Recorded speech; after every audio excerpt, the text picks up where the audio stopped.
What's with the music? Is that your theme music? It's my startup. So when people watch back, they'll hear us talking over the thing, and they'll go, "What are those guys doing?" But they can't see us live yet. Oh, okay. But they can now. All right, here we are. Welcome everybody to the green room. You're in the green room with Ted Blaisdell today. Hey, Ted. Hi, Mom. Hi, Jeff. Oh man. All right, so we're actually live. We're actually talking, and I haven't seen you. I haven't actually seen you in person now in a long time. I know, and I'm not.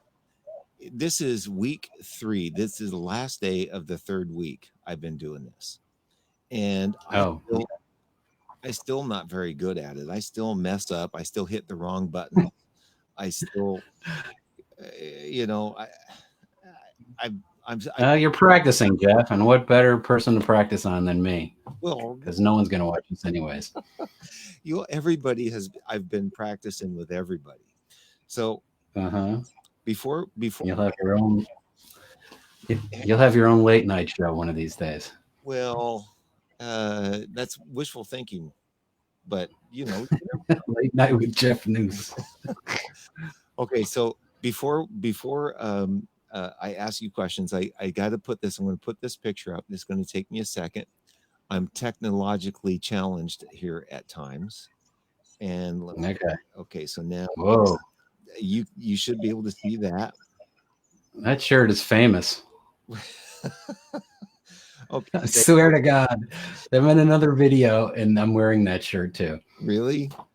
Yeah. Okay. That's a good shot, though. I got all the toys out there. It's kind of cool. Yeah. No, that's a great shot. And the reason why I wanted to show that is because that's what I saw when I first met you. And wow. Now I'll go back to let me get back out of that and put my mug back up. There we go. So my history is in 2008, I moved to Los Angeles and went to Agape, and I walked in, and that's what I saw, you behind that mixing board, at the D show. And right. And I knew nothing about sound. I got to know you, and you started teaching me. And from that point on, you have been my mentor in sound and learning. And you and John Conley, between the two of you, have taught me everything I know. Now, having said all of that, and you even said to me one time, he goes, "Yeah, we know each other from church here and this, but you don't really know anything about me." And absolutely true. So, this is my time, and we're going to share this with everybody watching. Okay. I want to know about you. So, you grew up in Chicago, right? I did. I grew up in Chicago. I lived there until about 1986. 86. Yeah, that's when I moved out here. Halloween, 1986. Wow. So you've been here since 86. And let's go back to, though, when we were talking the other day, you were telling me about your parents were your dad was into music and your mom too, right? Yeah. I kind of grew up in the music business. My mom was a singer. My dad was a trumpet player. They met on a big band in the 50s, led by Buddy Morrow, who they were my mom or my dad and Buddy were friends till they both passed away. But yeah, they met on a band, and my dad was from New England, and my mom's from Chicago, and they got married, and she talked my dad into settling down and moving to Chicago. And my dad was playing. He was like trumpet player in the Schubert Theater, and he played all kinds of, he was doing gigs around town, and the same with my mom. So yeah, I kind of grew up in it. And then my parents got divorced when I was about 10. My mom married a bass player, and they had a show lounge group. And I used to set up their PA system for them when I was like, 12 years old. The Shure Vocal Master. We were talking about that the other I wish, night. I wish I had a picture of a Shure Vocal Master. Yeah, where's the picture of that, right? That, yeah, I bet you we could find one. you know, I, at some point I'm going to load one up and we'll see if I can maybe find one while we're talking. Um, so did you first start doing live sound? Then what'd you learn from that? You learned about mics and all that stuff. How did you progress from that into the studio and stuff? Okay, so let's see. So, that was when I was just a kid. I was setting up stuff. And then as I got into it, I was, doing live sound for bands, in high school, friends of mine and stuff like that, just little stuff. And then I got my mother and stepfather actually owned a restaurant in Mount Prospect, Illinois, which they quickly drove into the ground. But the one of the keyboard players said, "Hey, something about sound. You should go to this studio is holding classes. This place in Illinois, in suburban Illinois, called Heading West." And I went to just like night school. They did stuff in there, off time, at Heading West. So I went to school. I don't know. I can't even remember how long it was. I want to say they were like 3 months, and maybe I took like chunks of classes in there, but can't really say I learned a whole lot. Um, but then shortly after that, I got a job at Universal Recording in Chicago, and that's where I really got my start. Back then. What sort of tell me about the studio? What kind of recording things were you doing? Were they jingles, bands, records? What Um, Universal was awesome. I really didn't even. I mean, I had a little hint of it, but I didn't really know how big of a cool of a place it was at the time. But Universal was downtown.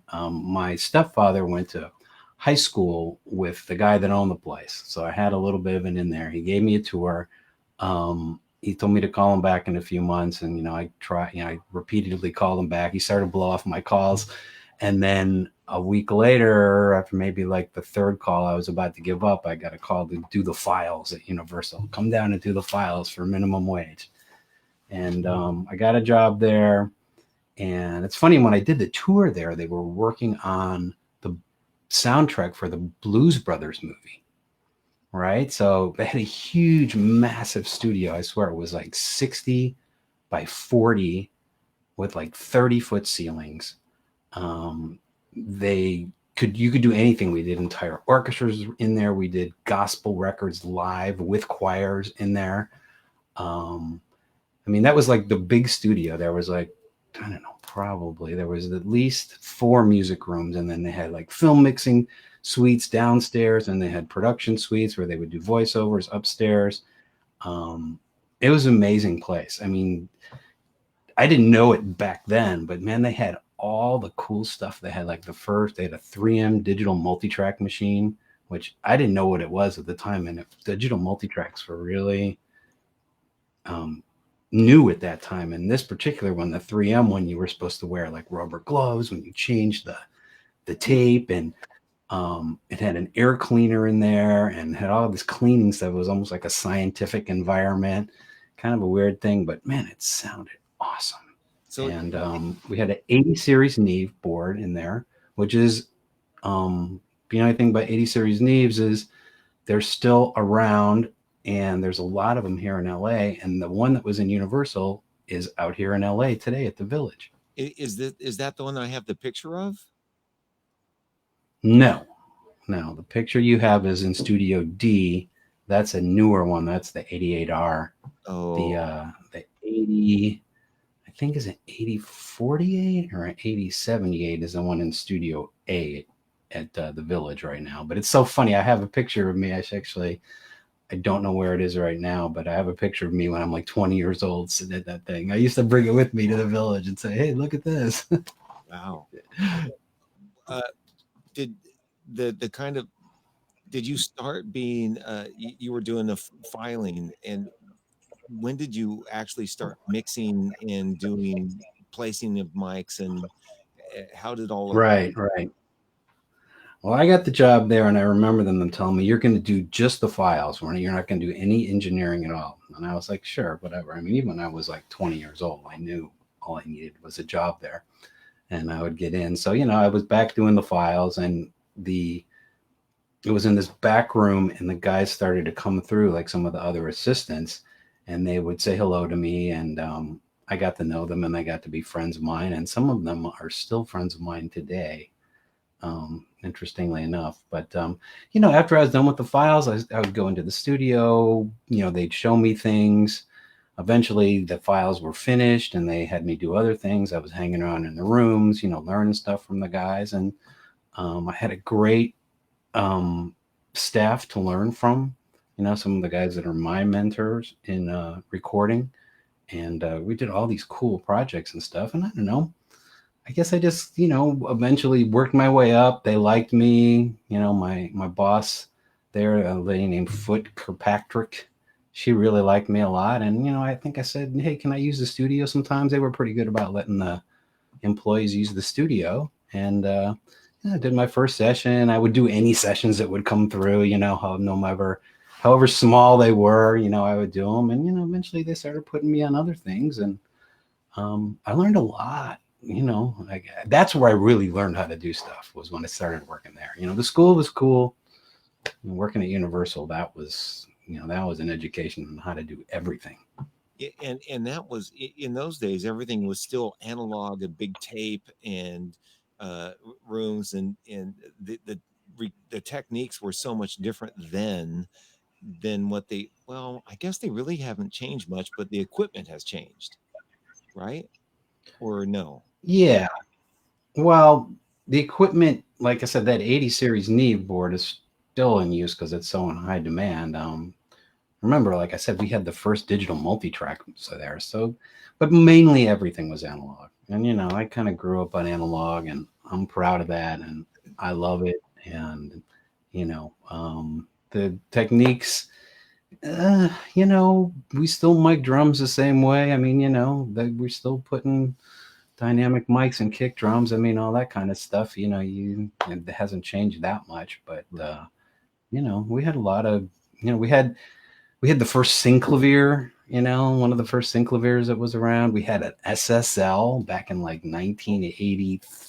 I'm thinking 83. We got one of the SSLs, and it was like the board with the little TV screen inside of it. So we had all the latest crap there all the time. We had the Quantec room simulator, and all the different toys of the day back in the 80s. And now you get those toys as a plug-in for the Yeah, exactly. Well, the noise floor in analog was a lot higher then, right? So you could, now you use those analog reverbs too much, and they start humming and hissing in the background. I love to see, you can get the R2D2 thing. And you probably don't know it, but there's a digital reverb, the EMT 250, which I love the sound of, and I love to get those things hooked up in a room. But eventually, you can stare them, you can hear them start hissing and stuff like that. It's like, oh well, can't use that anymore. Yeah. Well, the difference, and this is why I really respect you and guys like you, is the fact that you can hear things.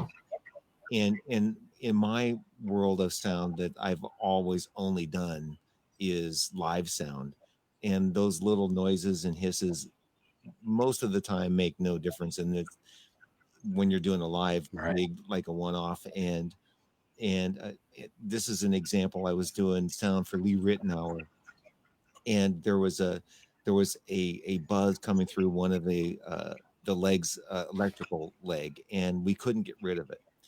But when the band would play, you never notice it. but they made me search for an hour, try to get rid of that sound in the PA. And I kept saying, we can't get rid of it. And there's nothing we can do. Nobody's going to notice. Now, my right.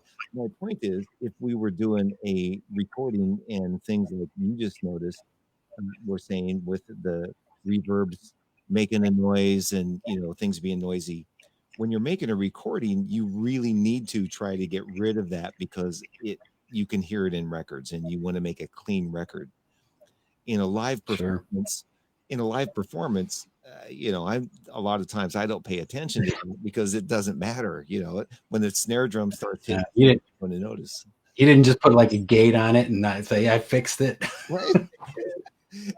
I remember doing sound one time and you walked away from the board and I put a gate on the snare drum. And you come back, did you put a gate on the snare drum? I went, yeah.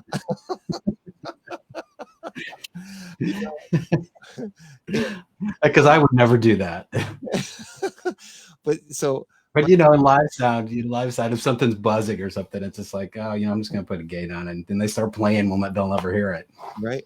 And but that's my point is, you so have your ear adjusted to being able to hear things in a mix for recording purposes, that when I fix it in a whole different way. I just like, turn the guitar up or something to just, and it doesn't matter sometimes. And then you're able to hear little things like little buzzes, and can hear how compression is a little bit different. You can hear the tail of reverbs, and that's just so technical. I just can't get my brain to go there. Yeah, Jeff, we can't discount what live guys do, because what you do really well too. And being on both sides of the fence now, I mean, being a live sound engineer is harder. It is. You got to know more stuff, and sure, you're not under the microscope like you are in the studio, but there is so much more stuff you need to know as a live guy, and the demands, it can be a much more demanding thing, where like in the studio, if things break or something starts humming, it's like, hang on, we got to fix this. I mean, there are exceptions. If you have 50 people out there, you don't want that to happen like in an orchestral environment. But in live sound, you got to deal with feedback and wireless frequencies, and getting everything has to come in on time, and different speaker systems and delays and power and all that stuff in the studio. I started first doing live stuff. I thought, I'm a studio guy, I can handle all this. And I remember some guy telling me, the president of this sound company said, I don't really like using studio guys for live because they think they know so much. And I was one of those guys. I thought, oh yeah, I could do that, And then when I started to learn it, it was like, oh wow, there's a lot more to this than I thought about. And for me, it was fun learning it. It was like, oh wow, look at all these toys. But as I started doing bigger live shows, and the first big one I did was with you, I was like, boy, I gotta send speakers here. I gotta have 8 mixes for the band that don't feed back. Plus, I need to make it sound good, and we've got this much time to get it all ready to go. And I've done records where we'll get drum sounds and we'll take like 4 hours. Right. It's just like, that's not available in live sound. You can't do that kind of stuff. You got to get it going, and get it going in a hurry. So there's a lot, what live sound guys doing in your profession, Jeff, that's no picnic either. Well, yeah, no, it can be. I've been crushed a few times. Yeah. So what made you decide to come to California? Okay. Well, that's a good question. So I was, and I think about this from time to time. It's so funny. I was working at Universal, and I was kind of bouncing back and forth between being an engineer and being an assistant, and everybody was on staff there. So I was sort of the low man on the totem pole. And sometimes, like I said, sometimes I was the man. And then, the next day I was having to get there at 6 o'clock and set up orchestras for jingle dates and stuff the next day. And I was getting a little frustrated. This friend of mine called me and he said, "Hey, I'm staying in California in LA. You should come out and hang out with me for a while. I got this great house in the Pacific Palisades," which we got kicked out of after the first night. But that's a different story. First night. But anyways, I went there, to really just to party and have fun. But I had a couple of people that I knew out there, and I thought, I'll give them a call. So I called one guy, engineer, and he showed me around Cherokee, and then I hooked up with this other guy, Dave Dubois, who was from Chicago. He was a friend of my friend Denise Oso, who I met in Chicago. She moved to LA, and I just partied the rest of the time. But those 2 times I went out, I met with this guy who showed me Cherokee, and then and Bill Schnei's studio, and I thought, wow, these places are great. And then the second time I met with Dave, and Dave was really great to me. He said, "Here, if you want to move out here, these are all the places that you should work, and this place is good." He took me through this studio menu that they used to have in LA, and he went out to Lucy's El Adobe and all these things that were in my future that I didn't know yet. But anyways, I came back to Chicago after my vacation. I think I was only back a few days, and Dave Dubois called me up and he said, "Hey," he said, "I'm going to have a job opening in about a month, and Denise is going to be looking for a roommate." And Dave was the manager at Studio 55. And so I took a deep breath and said, if I'm going to do this, now's the time. So, a month later, I was packing my bags and, I drove out here to LA to be an assistant engineer at Studio 55, where they recorded White Christmas, amongst other things. Really? Yeah, isn't that? I thought you would like that. Oh, I mean, that's Bing Crosby. That's Yeah, we used to say, there were noises in the place, and we used to say it was Bing's ghost. Late at night, it was like, oh, there's Bing up there. And how many rooms did they have there? I mean, I'm not real familiar with that. Just two. I had 2 rooms, like one tracking room and a mixing room in the back. And it was a cool place. It was owned by this record producer named Richard Perry, who had a lot of success. He very, very successful guy. Still don't know why, but he certainly did. And got into job as an assistant there. I worked there for a year and a half. And did you do any mixing, recording? What did you do there? I was just an assistant. I was an assistant engineer for a lot of different projects. I some of them were pretty cool. I worked with Glenn Fry there for a couple of months and got to know Glenn, and I didn't really realize how cool it was at the time, but he was from Michigan. He kind of liked me because I was from Chicago. We sort of hit it off. Yeah. And I worked with Arif Martin and Bill Schnee, and I did a record with the Manhattan Transfer there. But I was all just, assisting other people. I actually did a session with Elton John and got to go hang out with Elton John and party with him a few times. Wow. It was kind of crazy there for a while. It was a crazy place. This was like in the late 80s, but had a lot of fun there. And so Elton, at that time, Elton was pretty big. I mean, he's still pretty big. Still pretty big, but I mean, that was I think the big hit that comes to mind in the late 80s was Don't Go Breaking My Heart with Kiki D. Don't go break. Okay. Yeah, I can't sing, so I remember that song. I don't remember the timing, but I remember that song. It's about then, and he was, yeah. That that would be a cool time. I mean, yeah, it was interesting. He's a really nice guy. I'm not going to go into my Elton John story, but he was a really, really nice guy. Yeah, cool. And then, so after you left there, where'd you go? Okay.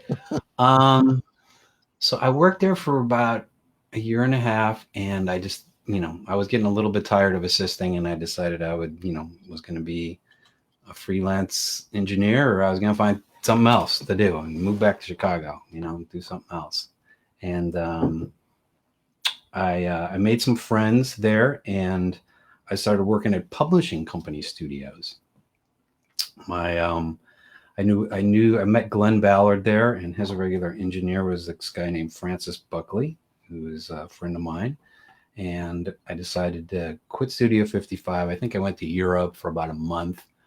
And then I said, all right, I'm back. Who am I going to call? And I called Francis, and Francis was the head of this publishing company studio, MCA Music Publishing. And Glenn happened to be in the studio that week. And, Francis had other things going on. He's like, here, you can come work for me. And he put me to work every day that first week I decided that I was freelance. And that was a big thing, man, because when I worked at that publishing company studio, those were all the those were all the writers, people basically using the studio to write music. But not only were they songwriters, they were the producers of the next, they were up and coming producers. And I started sort of hooking up with different publishing company studios. Some of the writers would be like, hey, I'm a writer over here, can you work over there? And I was working at SBK Songs, and I can't even remember a couple other places, but I started to like build a little network from within there. And then, those peoples eventually started doing records. Well, that's cool. So were some of those guys that would write the songs, they would go in there and demo them up so they could give them to people? Is that some of what that was? Yeah. So if you sign a publishing company contract, the way that they work is they will pay you, and everybody's probably got a different deal, but they will pay you a certain amount of money to eat, and you have access to the studio and a little budget. So they'll provide you a studio and musician. So when you write the songs, you have a place to go record them so they can pitch them to whoever. So And yeah, so if I wanted to write a song and wanted to pitch it, I couldn't just go play it on my guitar most of the time. Real songwriters will have it demoed up with. yeah, they'll have it demoed up and have a full. I mean, some of them were just simple songs, but other ones were full on productions. And it's they had a couple of studios at MCA, one upstairs in an office building, and one down in the basement. And the basement, oddly enough, is where we ended up recording Alanis Morissette's first record, which sold a couple of copies. Yeah, a couple. Just a couple. Yeah. And what was your first big well, you obviously, I mean, working with Glenn Fry and all that sort of thing, but as the main engineer, what was your first one that made you feel like, okay, now this is fucking cool? I don't know, man. There's been a lot of moments like that where I was like, wow, this is fucking cool. The first one, I don't know. Um, the fact that I was actually doing it, that I was, hey, man, I'm a freelance engineer and I'm making a living. That was pretty cool. Right? You probably had the same feeling when you started doing, live stuff, right? You're like, Yeah. hey, this is working. Yeah. And it did to me, my first live gig, the first sound gig I got, I've it didn't matter who it was for. It's just the fact that I was actually hooking up mics and making it work. And I remember visiting you. You were doing like some wedding in Beverly Hills, and man, you had electronic drums that you were hooking up and all this stuff, and you had another like gig going on outside, where that you were doing like the ceremony outside, and it was like a really big thing. I mean, it was a lot for one person to do, and you were doing it. I was terrified, Ted. So, just to jump out of your story for a second, and this is how awesome you were. You came over. I had just gotten that SE48, and this I took it out so I could practice. This was the wrong gig to practice on because Really, I didn't know this. it was like the second gig I had ever done with that SE48, and the whole digital world. I was still learning it, and Now that thing is simple compared to other mixing boards, but then with electronic drums, and he had like four strings and six horns and keyboard, Uh-huh. a couple of guitar players, and then a reception outside, and you were trying to help me set it up, and I had no idea what you did. I just said, okay, fine, that'll work. Oh, I, Oh man. and I don't know how I got through it. Um, Well, you did those for a while too with those guys, didn't you? I did until I couldn't take it anymore because it was it. Yeah, I don't. Yeah, it was practice. I really used that gig to practice because it wasn't a lot of pay, and I just relentlessly took that mixing board, and it's so hard to carry just and do it by myself. And Mm-hmm. I mean, but yeah, just the fact that I was doing it was cool. So uh, uh, it I didn't really have an aha moment until I actually did an artist, somebody who was reasonably famous, and said, "Hey, man, that you did a good job." Then I was like, "Whoa!" So, yeah. Um, so when was that? Did you have a moment that was like bigger than any? I mean, what was at the time? I know Alanis Morissette. When you were doing that, you had no idea what she was going to become, right? No, no. I mean, it was a project. It was a cool project. She was nice, and we did the whole thing on ADATs, and which were really, man, ADATs are cool. I mean, if you go back in that time period, They- there was a few people I know that bought ADATs. My buddy Adam Gorgoni, he got ADATs, and we did some really bitchin' movie scores with them. And the fact that you could have them in your house, and I mean, they sounded huge. And then when I was working with Alanis, Glenn showed me how to offset the takes, and we were comping drum takes, but with using that really cool BRC, you could offset the different takes and punch in and make comps of like drums and stuff like that. That you couldn't do that before. You couldn't comp like four takes of drums without like you couldn't do it, without chopping entire performances, analog. So those were, that was really cool. But I didn't know that Alanis was going to be that big.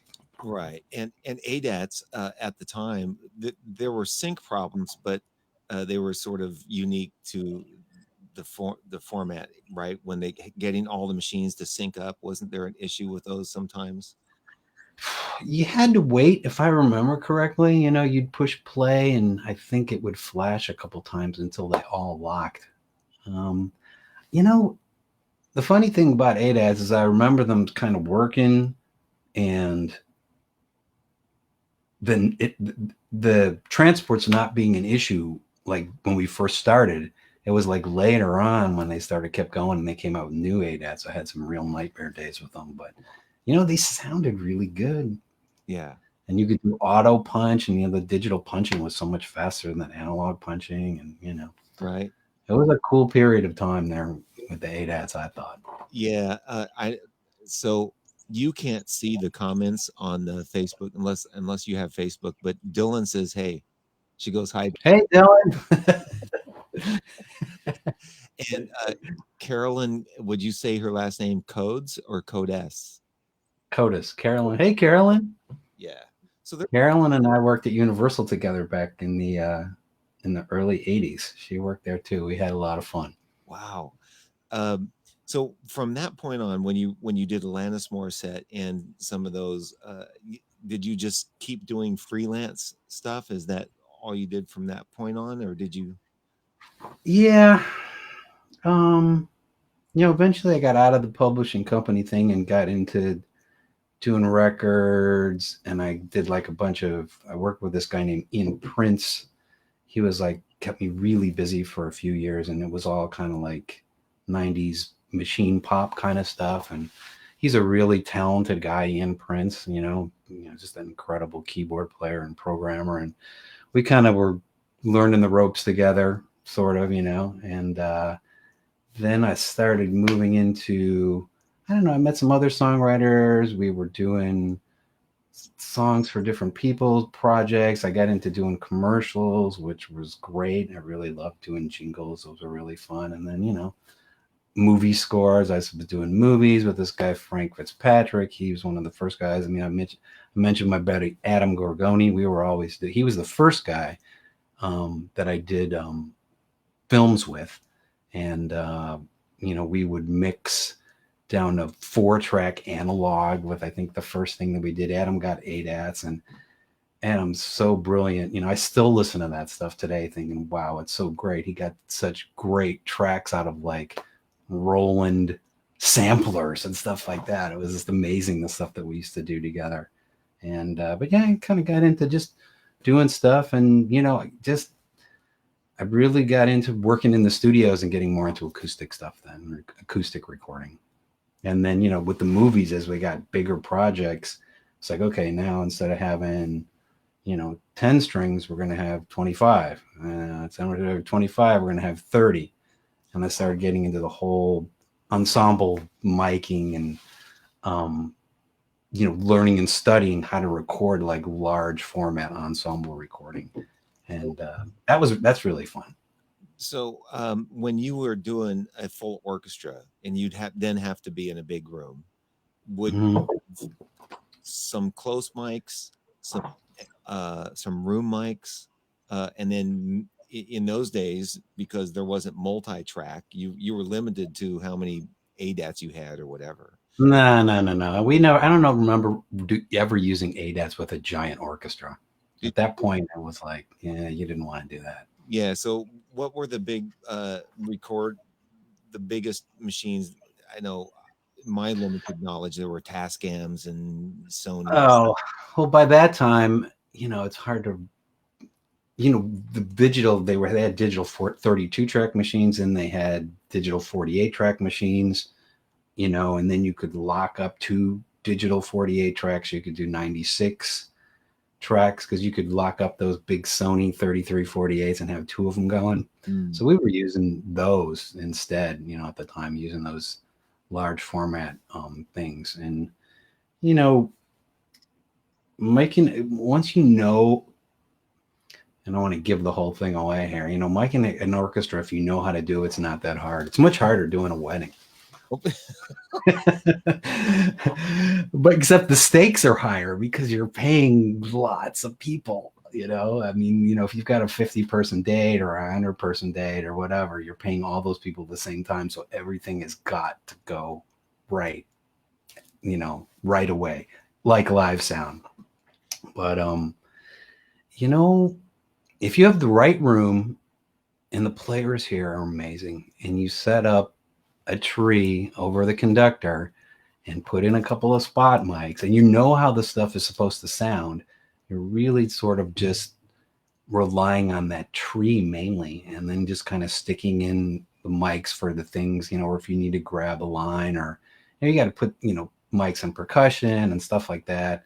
But, that kind of stuff, the balance of it comes from what is happening 12 feet over the conductor's head or 10 feet or whatever it is, off of that tree, and then you kind of fill in the rest with the spot mics. I see. So if there's a violin solo or a flute solo or something, you'd put a spot mic up for that. Yeah. Yeah. Most of the time, you put up a lot of spot mics, you don't necessarily use them. Like I'll always put up mics on different sections in case we need to grab something or something needs to come out that didn't come out enough. But, it's usually just in a particular place. So, like I said, it all comes off the tree, and then lots of reverb. That's also the other key. You didn't necessarily have to mix a lot of record it, but mix it down and record onto only 2 tracks. Were you able to record all those different mics on multi tracks? Yeah, yeah, yeah. We record all the mics on different tracks, and then typically you throw up a mix, and you basically have the tree up mainly, and then you might have other synth tracks down the line and things that are sort of, just sort of adding to it, that weren't actually recorded in the session there. But you'll have And then I'll have like all these faders, violins first and seconds, violas first and seconds, cellos, and they just, they're all like down all the time, taking a valuable real estate on the console, but I don't necessarily ever bring them up that much. So let me ask this from live sound, Broadway, doing Broadway sound and doing your sound. There are three different kind of mixing techniques, I think. When Hmm. you're mixing and bringing things up and down in the studio, do you ever use mute buttons or do you just ride faders? You know what I'm saying? In like a mix session. Yeah, like when, well, if you're playing, if like in the orchestra, for example, is Yeah. you've got your mic's going and you got to pull up something, and a lot of it can be automated today, but let's say halfway through the piece, there's a flute solo and you've got a mic on it. Do you have it muted or do you just have the fader down and then bring it up as it comes in? I just have the fader down, bring it up. I never use mutes anymore. Pro Tools kind of did away with mutes. You just like take the section and hack it out.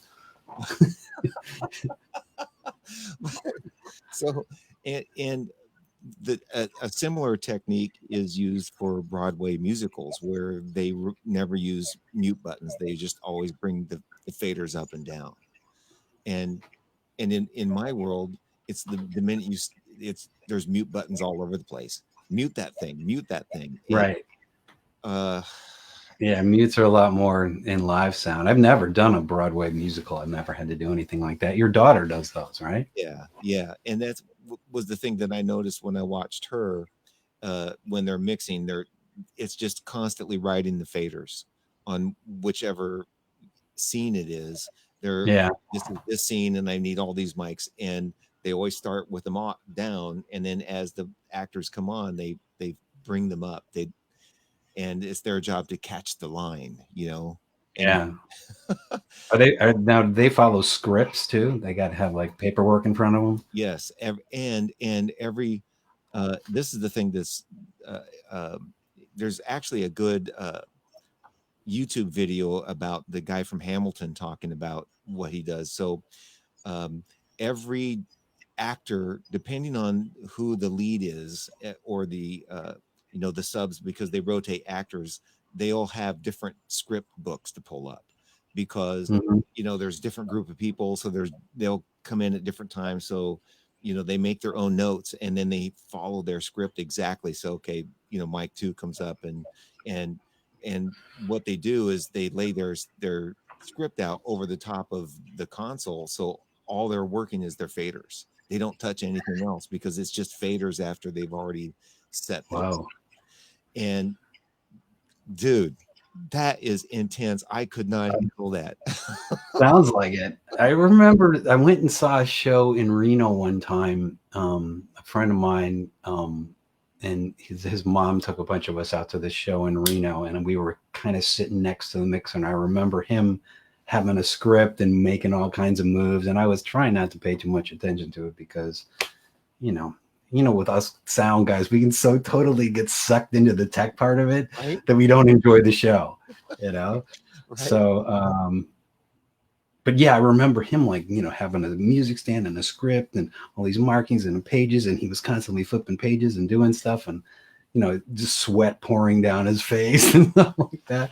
That's got to be really intense. I've never had to do that kind of gig before. Yeah. Yeah. The only live gig that I did is that short bit I did with Tower where Tom, the sax player, said, okay, on this gig, when I step out in front of the band, I lose the time. So I need to have you take the reverb off of my mic when I reach out and out, and then I'll nod to you when to bring the reverb back up.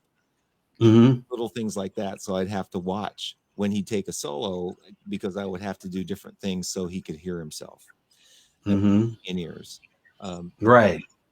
that's the closest thing that I would have to do in terms of, doing lots of movements and stuff. But now, nowadays, though, now this, I want to show this picture of this Neve board. Give me a second because this, I believe, it's still an auto. Um, an analog board, and I want people to see this. Oh, yeah, that is an 88R at the Village D. Cool shot. My good friend and composer Roger Wojan took that picture. And then here's I like it because it's my best side.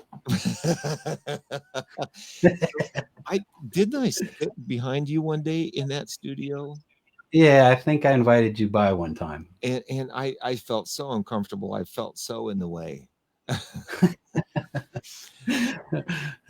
And That's a big one. That's like a 96 input console. Where are you getting these, Jeff? this is off your Facebook page. Oh, okay, okay. Yeah, that's my good friend and composer Scott Wojan next to me there. And I don't know if I don't know, but how many channels is that? okay. All right, so that board's probably 96 channels. I think that's at 96 or 80 something. I don't know, more than I need. So I basically bring up my Pro Tools returns to the left. So, all those faders that are between the computer monitor and me are basically all my returns from the record. And, I got my drums, my guitars. Over where Scott is, down there on the right, those are all the microphones. So you basically route all the microphones to Pro Tools, and then Pro Tools comes back, and then I'm monitoring with those faders, so I can pull the faders up and down. The ones way down there, I might be using for like reverbs and effects and stuff like that. Okay. In a recording situation, that's a typical setup where I've got mics going on the right side of the board, where most of the time I can set them and forget them.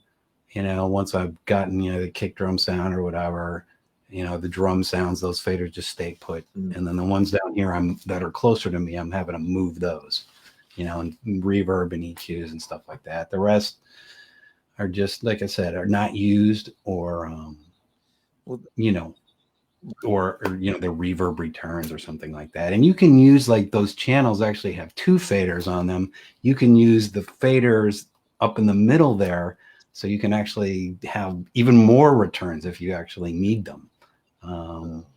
If you're going to mix something big like a film score, and the film score has different parts to it, say that you're using strings in one part, but maybe for another theme or another part, it's all like synth and percussion. So you might like set, have 8 or 10 faders for synth and percussion, and, another 20 down here for the orchestra. And then maybe you've got your drums on another 8 faders, and you can, in Pro Tools, you can sub all these things down. Maybe you don't need 8. You can, just make your drums 4 channels, but it lets you keep everything sort of assigned, because a lot of the time you're signing things out to different, because when you send your music to the stage, they're going to want control over different elements. They're going to want control over, say, the orchestra, the soloists, percussion, so they can pull things up and down so they don't fight with the vocals. So you got to do like a multi-channel mix to give the dub mixers so they can pull down, things that stick out, things that could interfere with the dialogue, or maybe they're trying to get more of an intense feeling, so they can push things up and down according to what's going on the screen, and they've got sound effects and all this stuff. So in that case, having all those faders is a good thing, because you can set up your sound for this particular section, and then maybe you're only using those, maybe 3 or 4 or 10 times during the score, and then you have another set for another part of the score. So it helps to have big consoles like that. Well, all I know from my perspective, damn, that looks cool. Doesn't it? It's a big heater too. It just like has it heats up the room. The air conditioning's kind of blowing on it all the time and stuff like that. And I had Gary Lux on yesterday, and he actually he said hi, say hi to Ted. Oh man, I haven't talked to Gary in years and years. We've worked on I don't know, man, something a long time ago. Kate Lee says hi. Oh, Kate.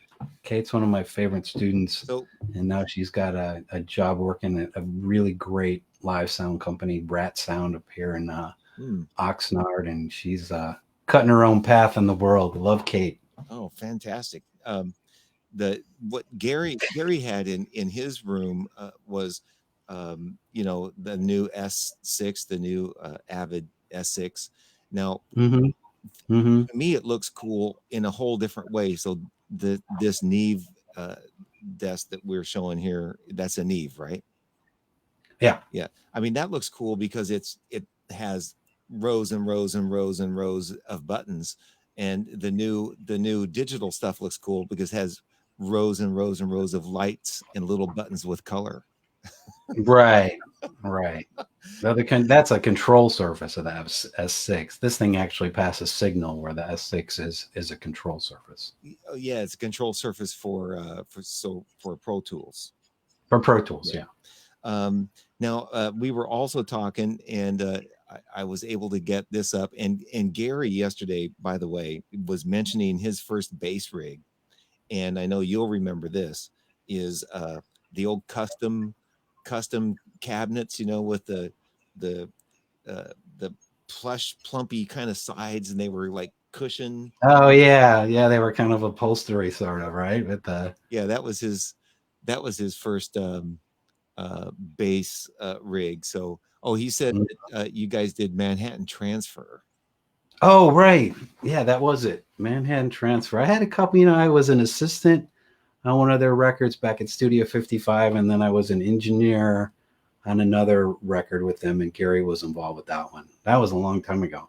Yeah. Well, Oh, there's a Shure Vocal Master. Man, I haven't seen one of those in a long time. all right. So I'm sure Gary can appreciate this. Hilarious, man. Man, those things were heavy, those speakers. Right. Boy, they were heavy. Yeah, they had spring reverb in them too. I Yeah. remember that. I know that was the first PA that I ever had as well. Yeah, that's what my mom and stepfather had, huh? That was it. And then they had like a half thing that was a monitor. It was about half that size, but it looked exactly the same.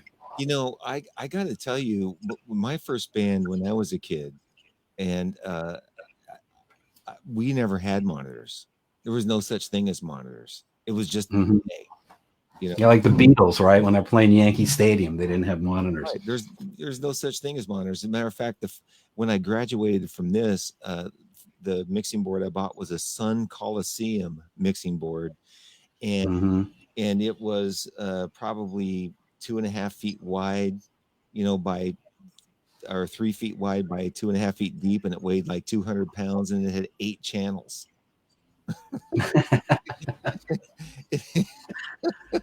it had 8 channels. Anyway, Wow. uh, Look at this one now. If I look close at this, it looks like it's got 6 channels. 6. Yeah, that was Channel mixer, but that had a power. It had the power amp in it too. yeah, Those are passive speakers. Those big, large columns. So that was you big know, time. That was that was big. I haven't seen one of those in a long time. Oh man. So anyway, I wanted to ask you about some of the jingles and stuff that you were doing, and now more recently, and this is what I've been talking to everybody about, with the fact that I have no work, and a lot of people have no work, and how as the recording and all that stuff is kind of not really happening. I know you're doing a lot of stuff at Agape and some of those kinds of gigs. Um, are, how is work going? Is it just kind of hard to find? Um, you're still doing some jingle, Yeah. right? No, no, not much is going on. I've been doing more live stuff lately, anyways. But all that's kind of stopped now. Because of this virus situation. So, yeah, we're still live streaming from Agape on Sunday. So I've been doing that. Um, it's a little different, because our audience is now all in the live stream. So it's more of like a broadcast mix almost. I'm mixing with headphones on a live console. But I'm starting to tweak it out and get acclimated with it. I'm working on a thing. This is Easter Sunday coming up, and usually Easter Sunday is a time when the churches all let it hang out. I have big presentations and stuff like that, and we can't have a choir or anything now. So I'm actually working on a project where all the choir members are sending individual videos um, in of them singing the parts.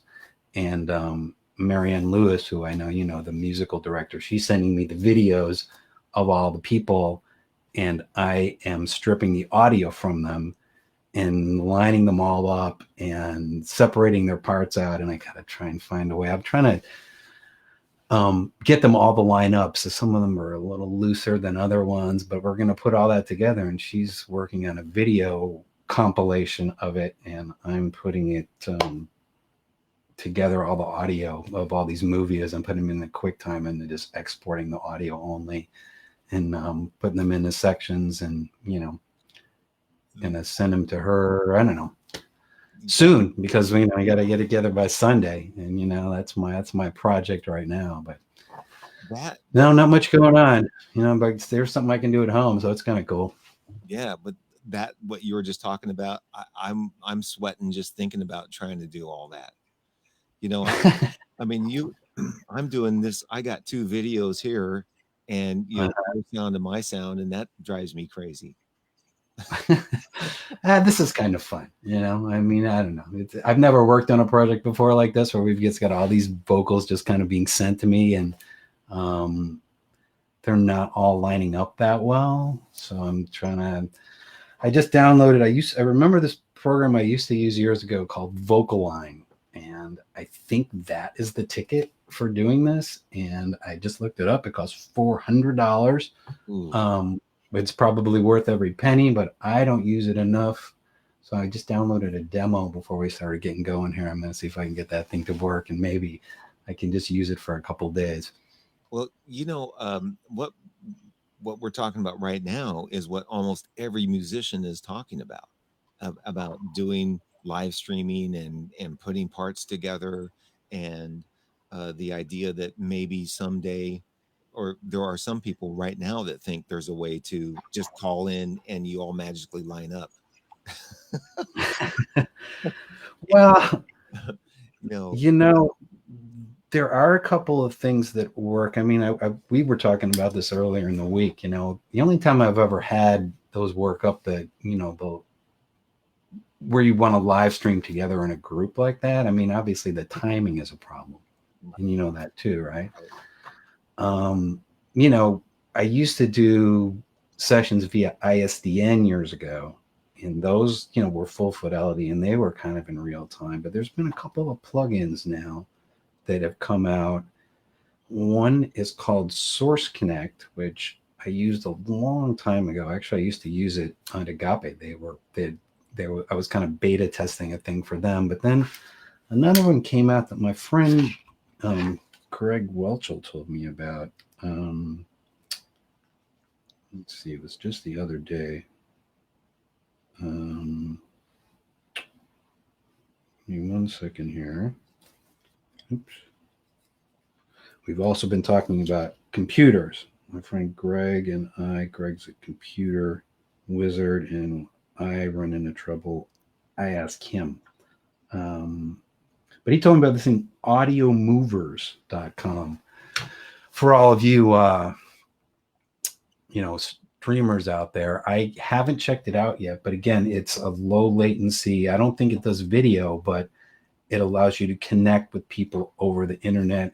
According to Greg, it's a little cheaper than Source Connect, and it could help you. If you're out there wanting to do that kind of thing, without and collaborate with Audio Movers. He said it works pretty well. So either Source Connect or Audio Movers. Those are two things. Source Connect and Audio Movers. Yeah. There's no video attached to that. Yeah, video just it takes up too much resources. Yeah. The video is just it's harder to do. Well, the issue I run into is, this is cool that I can do this and video looks great. The minute I try to do audio with it, it just tanks. It just sucks. you know. And the way John Conley describes it, and you and Gary, anybody who's talking about this stuff, is the tube. You know, you got this pipeline that all of the information is running through, and let's say the pipeline is just big enough to push that video signal through. Then all of a sudden, you try to put some audio into it, and it scrunches it up to fit it in. All of a Mm-hmm. sudden, it just sonically just goes to shit, basically.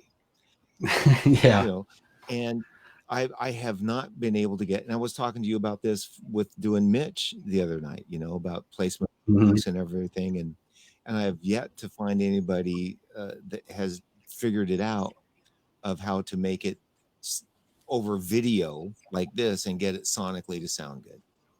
Yeah.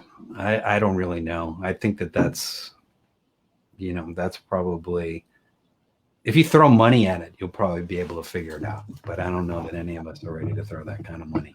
I mean, back when I used to, it's been a long time, but when we used to have to do ISDN parts across the country, we used to do it via that. And that was, I don't know if people are still using that, but Source Connect and Audio Movers, those are things that were supposed to be able to use the internet instead of having to pay, because ISDN time was expensive.